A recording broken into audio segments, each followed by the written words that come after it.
Hello and welcome to today's episode. We're going to be taking a look at 5 forgotten gems on the Super Nintendo. I'm going to be totally honest here. I do not like this trend of AI voices narrating videos across YouTube. It's one of the lousiest trends that we've seen in a while, and I refuse to partake in it. I narrate all my own videos. This is just me and a microphone.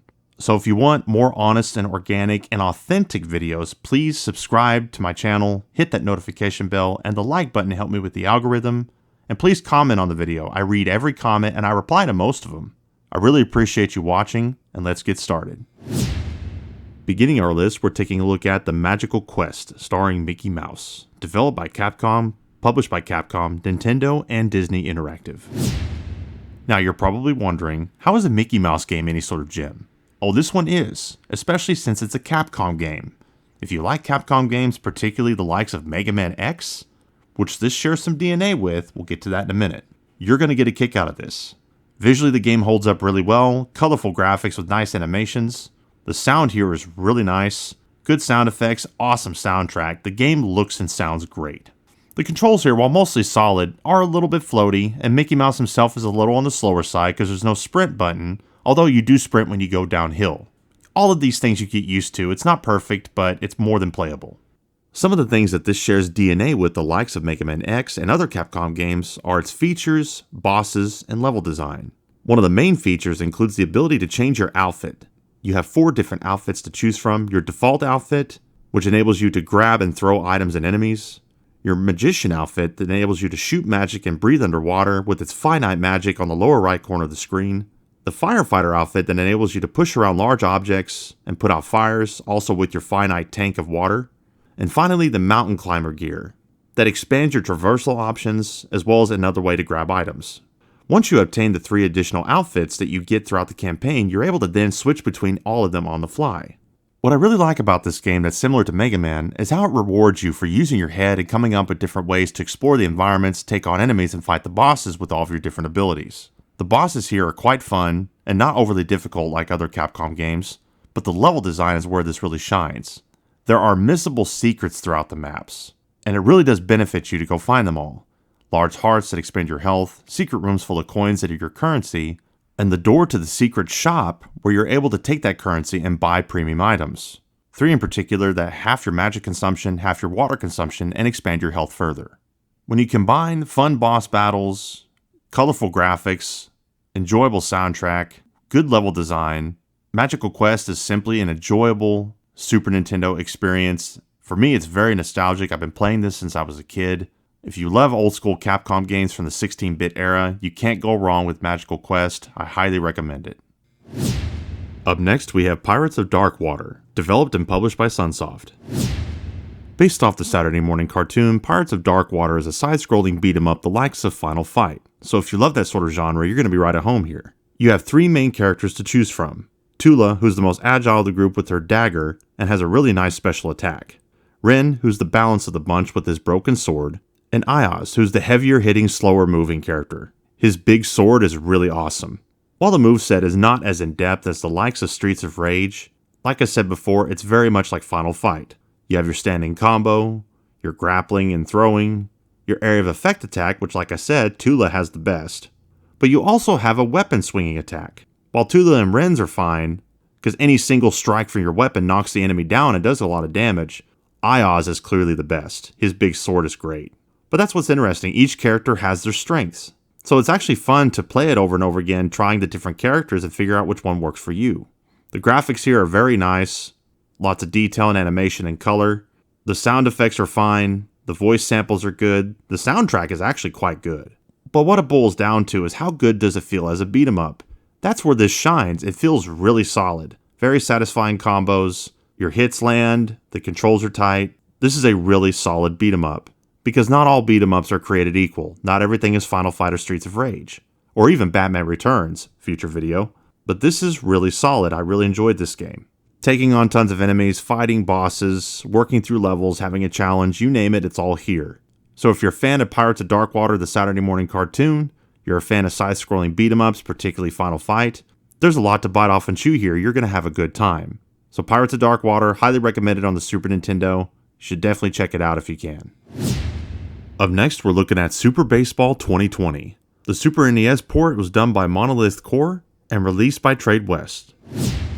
Super Baseball 2020 originally released in Japan on the Neo Geo in 1991. So you can imagine that 2020 felt like a long ways away. So they took some creative liberty with the futuristic aspect. Co-ed teams, robot teams, mixtures thereof. Everybody has jetpacks, enabling you to slide across the ground or jump high in the air to catch the ball. Like NFL Blitz, this was an opportunity for them to do something over the top and fantastic, simply to make it more fun and accessible for people that aren't even fans of baseball.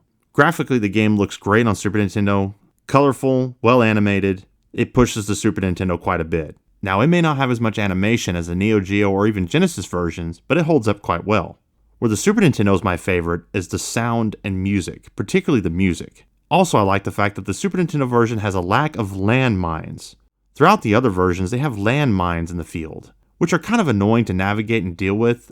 I actually like the fact that they're not there in the Super Nintendo version. There's also a good amount of strategy to this, so everything you do either deducts money from your team or adds money to your team. Such as catching a ball in the air gives you maximum amount of money versus just catching it on the ground. You're able to take that money and upgrade your players in real time. Say you have a batter who's having a lousy game and not hitting very well. So you take $2,000 to $10,000, power them up, and help them hit better. So choosing which players to enhance or upgrade as you go is definitely a strategy to help you win. But man, there's nothing like hitting a grand slam home run, which I happened to while capturing this gameplay. This game is so much fun, especially in 2-player. Man, you're going to be competitive with whoever you're playing with. It's a blast. It's also just funny what a vision of 2020 was back in 1991. Obviously not trying to be realistic about it, but it's pretty humorous. While I recommend playing any version of Super Baseball you can get a hold of, whether it be downloading it on current consoles, Sega Genesis, or this version has always had a special place in my heart. It's an absolute blast. Any way you can get a hold of it to play it, you should certainly check it out. Next up, we have Todd McFarlane's Spawn, the video game, developed by Ukiyote and released by Acclaim. This is actually the very first video game adaptation of Spawn. This is a side-scrolling beat-em-up, but it's more than just that. For the time, this has a massive moveset for your character. Tons of standard attacks, multiple special attacks. There's a ton of stuff to bite off and chew here. So I honestly recommend you look up the moves online and practice them before you really start playing. Key moves such as the fireball, which is very useful, the side punch, which is your boss killer, and the heavy kick version of the hell-raising uppercut, which really helps you get through certain sections of the game a lot easier.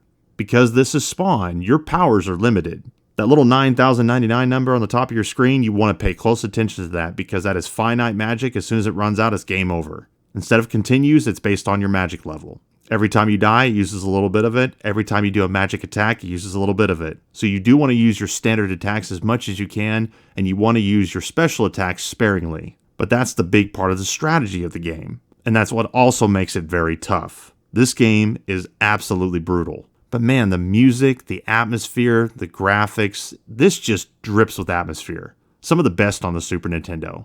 Especially if you're a Spawn fan, with the comic book style cutscenes, storytelling, very, very cool. So I've always loved this game and its style. But it is really tough though, and it can be quite frustrating.